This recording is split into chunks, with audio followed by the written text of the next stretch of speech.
Contrairement à annoncé, la journée ville morte s'est transformée en marche pacifique de toute la population. C'est aux environs de 2h et 5h du matin que les habitants se sont réveillés sous une forte tension. Les artères principales étaient barricadées par deux pierres dans les deux communes de la ville de Goma ainsi qu'aux environs de Kiissi dans le territoire de Nyiragongo. Pas de circulation de véhicules, excepté des taxis-motos qui empruntaient la voirie publique en toute difficulté. Au quartier Katoy, Ndosho et Majengo, les mouvements de la population étaient visibles sur la voirie urbaine, scandant des chansons horribles contre Paul Kagame et les contingents kenyans de la force régionale de l'EAC.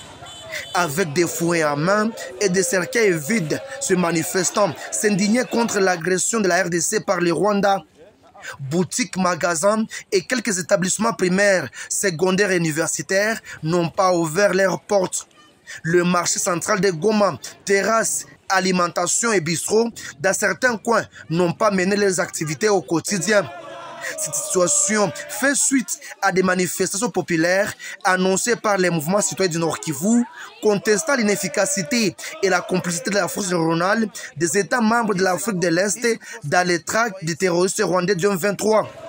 Cette série des actions de la population a débuté ce lundi par une semaine de journée ville morte et qui ira du 6 au 12 février 2023. C'est que la ROC se battent aux côtés de nos FARDC.